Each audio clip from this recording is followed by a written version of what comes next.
Assalamualaikum warahmatullahi wabarakatuh. Selamat malam, perkenalkan nama saya Budi Nurfidistira, mahasiswa program Pascasarjana Ilmu Hukum semester 1 pada Universitas Matlaul Anwar Pandeglang, Banten.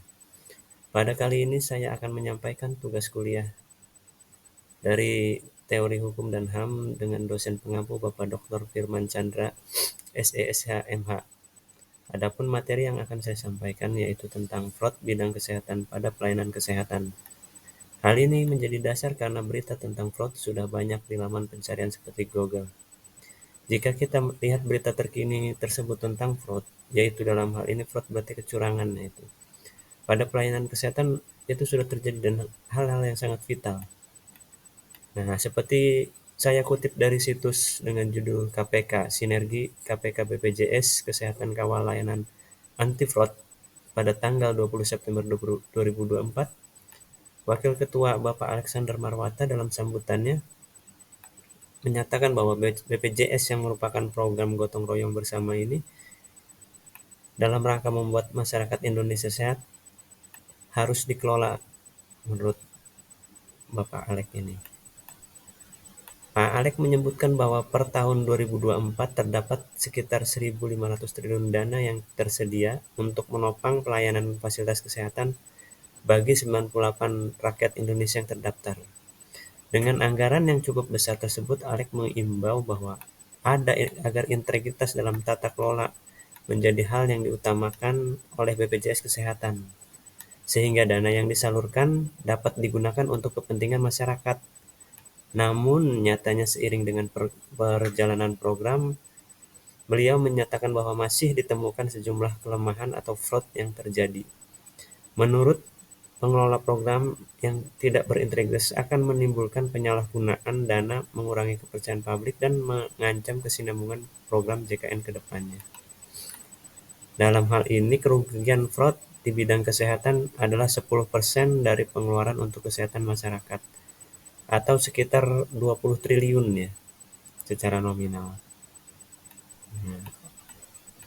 Nah, kalau kita kutip menurut ACFE atau Association of Certified Fraud Examiner yang merupakan organisasi anti fraud terbesar berkedudukan di Amerika Serikat, mendefinisikan fraud itu sebagai tindakan penyalahgunaan kekuasaan untuk mendapatkan keuntungan pribadi.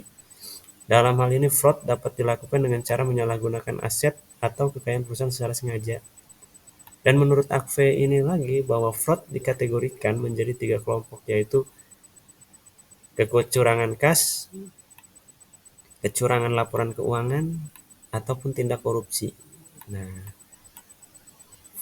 kita melihat bahwa kecurangan kas dalam hal ini bahwa pengeluaran dituliskan secara curang, pengeluaran biaya secara curang, atau finansial, kecurangan laporan keuangan yang dilakukan oleh manajemen dalam bentuk salah saji material atau laporan keuangan. Yang terakhir itu adalah korupsi. Fraud dalam bidang kesehatan adalah tindakan yang dicurang yang dilakukan untuk mendapatkan keuntungan finansial dari program layanan kesehatan. Nah, contoh fraud dalam kesehatan yaitu adalah menagih tarif jasa yang tidak pernah dilakukan, kemudian memberikan obat-obatan yang tidak sesuai indikasi. Selain itu, bahwa dengan melakukan pemeriksaan laboratorium dan diagnostik yang tidak tepat, kemudian merawat inapkan pasien rumah sakit yang tidak perlu. Nah, selain itu ada memanfaatkan dana kapitasi yang tidak sesuai dengan ketentuan atau peraturan yang telah ditetapkan. Kemudian ada memanipulasi klaim pada pelayanan yang dibayar secara non-kapitasi. Nah, selain itu bahwa menarik biaya dari peserta yang seharusnya telah dijamin. Nah, kalau kita lihat ini bahwa beberapa faktor-faktor yang menyebabkan fraud di bidang kesehatan antara lain yaitu adalah monopoli bidang pelayanan kesehatan, kemudian lemahnya akuntabilitas dan transparansi, serta lemahnya penegakan hukum bidang kesehatan. Nah, untuk mencegah fraud ini, berbagai pihak telah melakukan upaya seperti membangun ekosistem yang berintegritas, melakukan penelusuran dan deteksi fraud. Nah, kemudian menangani fraud JKN ini. Nah, selain itu adalah membangun komunikasi dengan pasien sehingga informasi terhadap pasien ini akan mengurangi terjadinya fraud oleh pelayanan kesehatan. Sanksi-sanksi yang dapat diberikan kepada pelaku-pelaku fraud di bidang kesehatan ini adalah sanksi administratif, denda, dan pencabutan izin. Kalau kita lihat bahwa secara pidana tindakan kecurangan fraud yang dilakukan fasilitas kesehatan masuk dalam pasal 378 KUHP yang mengatur tentang tindak pidana penipuan dalam hukum pidana Indonesia. Pasal ini menjelaskan bahwa pelaku penipuan dapat diancam dengan tindak pidana penjara paling lama 4 tahun 6 bulan. Nah, penipuan itu dapat diartikan sebagai tindakan yang dilakukan dengan sengaja untuk menguntungkan diri sendiri atau orang lain secara melawan hukum. Tindakan penipuan dapat dilakukan dengan cara yaitu menggunakan keadaan palsu, menggunakan tipu muslihat, kemudian menggunakan rangkaian kebohongan. Nah, jika kita lihat pasal 381 KUHP dengan ancaman pidana penjara paling lama 1 tahun 4 bulan.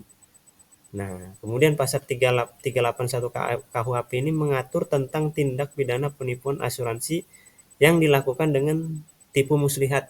Nah, kita lihat unsur-unsur pada pasal ini yaitu melakukan tindakan muslihat, tipu muslihat, nanti menyesatkan penanggung jawab asuransi mengenai keadaan yang berkaitan dengan pertanggungan. Kemudian menyebabkan penanggung asuransi menyetujui perjanjian yang tidak akan disetujuinya. Nah, unsur dengan jalan tipu muslihat merupakan unsur yang sangat menentukan dalam tindak pidana penipuan. Nah, dalam hal ini pencanangan sistem anti-fraud bisa dimulai dari pencegahan, pendeteksian, dan penanganan kecurangan. Pencegahan fraud menurut hukum dapat dilakukan dengan berbagai cara, di antaranya yaitu memperkuat kerangka hukum, memiliki prosedur yang transparan, membuka dokumen tender, melakukan evaluasi penawaran, kemudian melakukan pemeriksaan dan audit independen. Nah, strategi-strategi anti fraud itu ada pencegahan, deteksi, investigasi pelaporan, dan sanksi serta pemantauan evaluasi serta tindak lanjut serta membuat mekanisme pelaporan fraud yang mudah digunakan dan anonim. Nah, sekian pemaparan dari saya. Semoga hal ini berguna bagi bidang pelayanan kesehatan supaya Indonesia lebih maju dan masyarakat Indonesia lebih sehat, serta kita dapat melihat bahwa kontrol dari sistem pelayanan kesehatan yang ada di Indonesia merupakan bagian dari seluruh masyarakat kita. Sekian, assalamualaikum warahmatullahi wabarakatuh. Selamat malam.